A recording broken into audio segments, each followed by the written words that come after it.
नमस्कार, न्यूज 24 देख रहे हैं आप और आपके साथ मैं हूं सऊद मोहम्मद खालिद। वक्त हो गया है हमारे खास कार्यक्रम शुद्ध राजनीति का, और इसमें सबसे पहले बात बिहार की, जहां पर चुनावी समर के बीच बक्सर और पटना में हुई दरिंदगी ने बिहार सरकार को बैकफुट पर ढकेल दिया है। विपक्ष नीतीश कुमार से सुशासन पर सवाल उठा रहा है, तो वहीं मुजफ्फरपुर बालिका गृह कांड की आरोपी बिहार सरकार की पूर्व मंत्री मंजू वर्मा हैवानों की जाति ढूंढ रही हैं।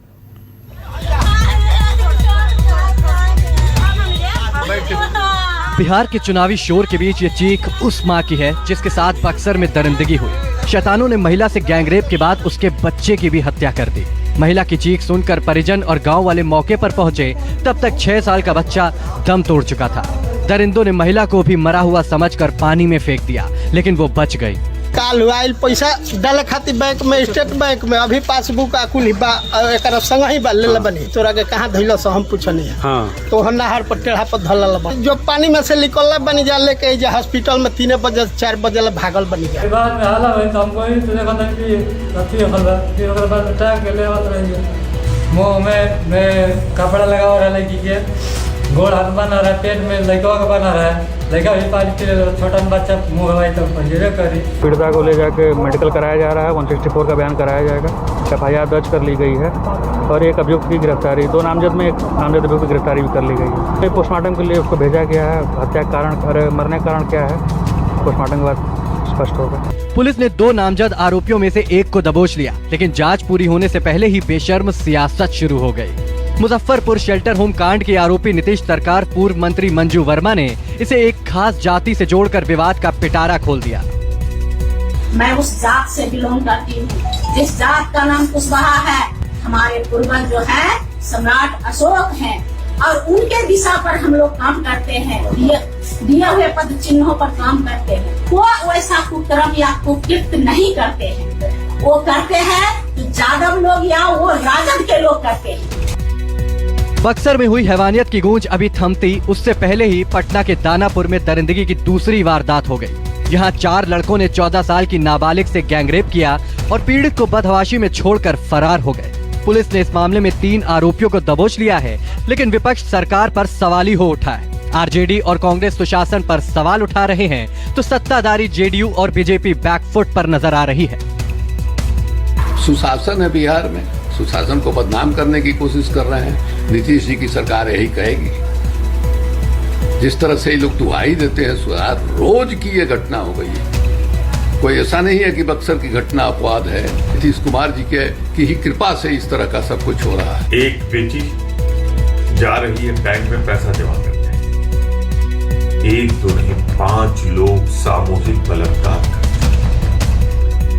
वो लड़ती है अपनी इज्जत बचाने के लिए, तो उसके 5 साल के मासूम बेटे को निर्दयता से मार दिया जाता है। शर्म करो सुशासन बाबू, अपने नाम के आगे लिख लो नीतीश कुमार कुशासन। घृणात्मक घटना है। दोषी तो किसी हालत में बख्शे जाएंगे नहीं, आज तक नहीं बख्शे गए, लेकिन ये कहीं कहीं समाज का गंदा चेहरा दिखाता है। माँ से गैंगरेप, बच्ची को मारना, क्या है ये? ऐसे ऐसे चेहरों को समाज में आइडेंटिफाई करके उनको बिल्कुल अलग करने की जरूरत है। जो भी दोषी होगा कोई नहीं बचेगा। इधर बिहार में सत्ताधारी JDU इस बार भी नीतीश कुमार के 7 निश्चय के जरिए चुनावी जीत हासिल करना चाहती है। पार्टी ने इसके लिए 7 निश्चय पार्ट 2 का ऐलान कर दिया है।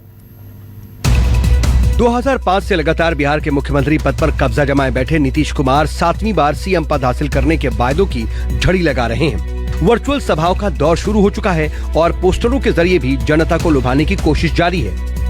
बिहार की राजनीति सरगर्मी काफी तेज होती जा रही है। इस वक्त मैं मौजूद हूँ जनता दल यूनाइटेड के कार्यालय के सामने। आप देख सकते हैं यहाँ पर नए पोस्टर लगाए गए हैं, नए नारे दिए गए हैं। आप देख सकते हैं पहला जो पोस्टर है उसमें जो नारे दिए गए हैं उसमें लिखा हुआ है नीतीश सबके हैं। JDU ने विधानसभा चुनाव के लिए 7 निश्चय पार्ट 2 की घोषणा कर दी है। पार्टी ने इसके जरिए ये साफ किया है कि बीते 15 वर्षों में जो काम उनकी सरकार ने किया है उसके आगे का खाका भी शीशे की तरह साफ है, लेकिन विपक्षी RJD इसे झुनझुना बता रही है। पार्टी के नेता कह रहे हैं कि इस चुनाव में जनता ने नीतीश कुमार को फिनिश करने का मूड बना लिया है। ये पोस्टर बिहार की जनता लगा रही है, ये किसी के नहीं है।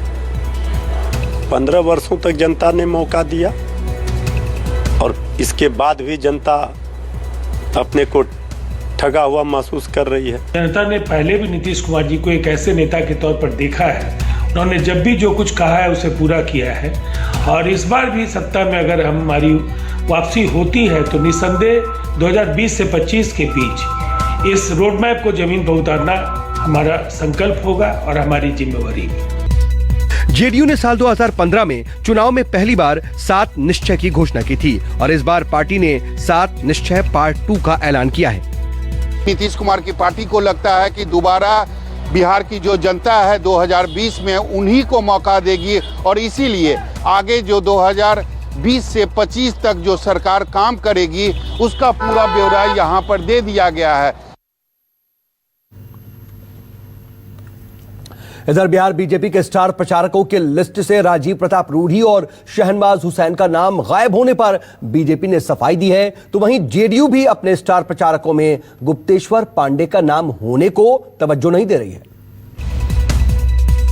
बिहार चुनाव में कमल खिलाने के लिए बीजेपी ने रविवार को अपने 30 स्टार प्रचारकों की लिस्ट जारी कर दी। लिस्ट में कई सांसदों के नाम थे, लेकिन छपरा से सांसद राजीव प्रताप रूढ़ी का नाम गायब था। बीजेपी का मुस्लिम चेहरा शाहनवाज हुसैन भी लिस्ट में जगह नहीं बना पाए। ऐसा पहली बार हुआ है जब बिहार के इन दिनों दिग्गज नेताओं को स्टार प्रचारकों की लिस्ट से ड्रॉप कर दिया गया है। पार्टी नेताओं का कहना है कि इस बार राजपूत बाहुल इलाकों में यूपी सीएम योगी आदित्यनाथ और केंद्रीय रक्षा मंत्री राजनाथ सिंह की मांग थी। इसी तरह शाहनवाज हुसैन को लेकर भी पार्टी नेताओं का मानना है कि जब तक नीतीश कुमार का साथ है तब तक मुस्लिमों के बीच जाने के लिए कई नेता मौजूद हैं। हालांकि विवाद बढ़ने पर बीजेपी ने ट्वीट के जरिए सफाई दी। बिहार बीजेपी ने अपने ऑफिशियल ट्विटर हैंडल पर लिखा कि मीडिया में शाहनवाज हुसैन और राजीव प्रताप रूढ़ी का नाम स्टार प्रचारकों की सूची में नहीं होने की खबरें हैं। स्पष्ट हो कि ये एक सूची है। भारतीय जनता पार्टी के अनुसार स्टार प्रचारकों की सूची चुनाव के चरण व कार्यक्रम के हिसाब से अपडेट होती है। ऐसे में बिना जाने और समझे ऐसी भ्रामक खबरों से बचना चाहिए। बीजेपी के स्टार प्रचारक लिस्ट में शहनवाज हुसैन और राजीव प्रताप रूढ़ी का ना होना चर्चा का विषय बना हुआ है। समर्थक बेहद नाराज हैं। पार्टी बैकफुट पर है और कह रही है कि आगे यानी दूसरे चरण में दूसरी लिस्ट आएगी। बीजेपी की तरह पूर्व डीजीपी और जेडीयू नेता गुप्तेश्वर पांडे भी चर्चा में बने हैं। जेडीयू के स्टार प्रचारकों की सूची में गुप्तेश्वर पांडे का नाम न होने से कई लोग हैरान हैं। लोग सवाल कर रहे हैं कि पहले तो पार्टी ने पांडे जी को टिकट नहीं दिया, अब उन्हें प्रचारक के लायक भी नहीं समझा।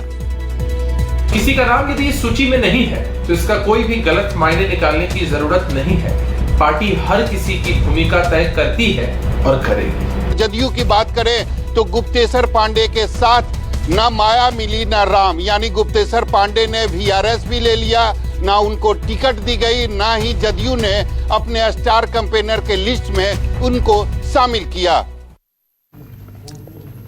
इधर राजस्थान के करौली में पुजारी की मौत सियासत का खेल बन गई। बीजेपी नेता ने पीड़ित परिवार को 25 लाख रुपए देने का वादा किया, लेकिन दिए महज 50,000 रुपए। वहीं सरकार ने भी पीड़ित परिवार से किया वादा पूरा नहीं किया। जमीन विवाद के दौरान करौली के सपोटरा में जिंदा जलाकर पुजारी बाबूलाल वैष्णव के घर पर भले ही जबरदस्त मातम पसरा हुआ है, लेकिन इस मामले को लेकर राजनीति करने वालों की भी कोई कमी नहीं है। 24 घंटे पहले ही मृतक पुजारी के गांव बुकना पहुंचे बीजेपी नेता कपिल मिश्रा ने पुजारी के परिवार को आर्थिक संबल पहुंचाने के लिए सोशल मीडिया पर मुहिम चलाकर 25 लाख रुपए की रकम जुटाई। 2000 से ज्यादा लोगों ने दिल खोलकर मदद की, लेकिन जाते वक्त कपिल मिश्रा पीड़ित परिवार को महज 51,000 की रकम थमाकर निकल गए। राजस्थान के सत्ताधारी इसे पीड़ित परिवार का मजाक बता रहे हैं, लेकिन सरकार ने भी पीड़ित परिवार से किया वादा पूरा नहीं किया है। सरकार ने 24 घंटे के भीतर पीड़ित परिवार का बैंक खाता खोलने की बात कही थी, लेकिन जब सत्ताधारी पार्टी के नेता 10 लाख की मदद देने पहुंचे तब तक खाता नहीं खुला, लिहाजा उन्हें भी चेक ही देना पड़ा। आप कह रहे हैं 25 लाख आ गया? नहीं, वो भी आ जाएगा। हमारा तो आ गया, कल आ जाएगा। आप गारंटी दे रहे हैं? नहीं, वो कल आ जाएगा। कल झूठे लोग झूठा प्रचार करते हैं। यहाँ पर आ गए, यहाँ पर डंडा लेकर। आप कहाँ थे राजस्थान में? मैंने आपको आज से पहले मिश्रा जी कितने जगह 25 लाख की सहायता देकर आए? पीछे कभी पूछा आपने? रुक जा थोड़ी देर। यहाँ सीन क्रिएट करने के लिए किसने राजनीति की ये मसला, ये मुख्यमंत्री का इस तरीके का बयान दुर्भाग्यपूर्ण था। ये किसी संप्रदाय का, जातियों का झगड़ा बिल्कुल नहीं था। सियासी तपिश के बीच राधाकृष्ण मंदिर के मृतक पुजारी बाबूलाल वैष्णव की पत्नी और 6 बेटियों के साथ एक मंदबुद्धि बेटी की हालत खराब है। परिवार को 2 जून की रोटी के लिए लाले पड़ रहे हैं, तो वहीं न्याय भी अधूरा है। KJ Srivastava, Jaipur, news 24। इधर दिल्ली के मालवीय नगर का बाबा का ढाबा आने वाले दिनों में मध्य प्रदेश की 28 सीटों पर होने वाले उपचुनाव का एक मुद्दा बनने जा रहा है। दरअसल लाखों फुटकर विक्रेताओं को बाबा का ढाबा की तरह कोरोना की वजह से आर्थिक नुकसान झेलना पड़ा है, जिसे लेकर के अब कांग्रेस अपने मैनिफेस्टो में फुटकर विक्रेताओं को खुश करने जा रही है। रोइए मत, बिल्कुल मत रोइए, कोई टेंशन नहीं है, ऊपर वाला आपके साथ है। पिछले हफ्ते दिल्ली के इस बुजुर्ग रेहड़ी वाले का रोना तो आप भूले नहीं होंगे। मालवीय नगर में बाबा का ढाबा चलाने वाले बुजुर्ग मालिक के आंसुओं ने ऐसा कमाल किया कि रातों रात ढाबा मालिक के दिन फिर गए। लेकिन इस वीडियो से एक बात साफ हो गई कि कोरोना ने बाबा के ढाबा की तरह ही लाखों फुटकर विक्रेताओं के जीवन पर असर डाला है। किसी को लॉकडाउन ने मारा तो किसी की रोजी रोटी की नैया अब कोरोना के डर से हो रही कम ग्राहकी से डगमगा रही है। दिल्ली के बाबा के ढाबे की तरह मध्य प्रदेश में भी ऐसे हजारों लाखों बाबा के ढाबा हैं जिनका कोरोना काल में आर्थिक तौर पर काफी नुकसान हुआ है। मध्य प्रदेश में भी ऐसे फुटकर विक्रेताओं की कमी नहीं जो कोरोना की वजह से आर्थिक नुकसान झेल रहे हैं। और 28 सीटों पर होने जा रहे उपचुनाव को देख कांग्रेस ने भी सियासी पासा फेंक दिया है। कांग्रेस अपने मैनिफेस्टो में वादा करने जा रही है, अगर उसकी सरकार बनी तो मध्य प्रदेश में कोरोना से नुकसान झेल रहे फुटकर दुकानदारों को बिना ब्याज के 50,000 का लोन दिया जाएगा।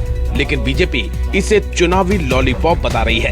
हमारे वचन पत्र में हमने इनको शामिल किया, जो 28 कॉन्स्टिट्यूएंसी के लिए हमने बनाया है, कि जो लोग कोरोना से पीड़ित हैं, जिनकी आर्थिक व्यवस्था समाप्त खत्म हो गई है, उनको हम 50,000 रुपए तक का लोन बिना ब्याज के हमारी सरकार उपलब्ध कराएगी अगर आती है तो। कांग्रेस पार्टी की बड़े मियाँ छोटे मियाँ की जोड़ी, दिग्विजय सिंह कमलनाथ की जोड़ी फुटकर व्यापारियों को ठगने के लिए आ रही है। इनका एकमात्र उद्देश्य है कि नई नई स्कीम लाओ और उन स्कीम के आधार पर स्कैम करो, यानी भ्रष्टाचार और दलाली करो। भोपाल में सैंडविच और बर्गर की रेहड़ी लगाने वालों की कोरोना ने कमर तोड़कर रख दी है।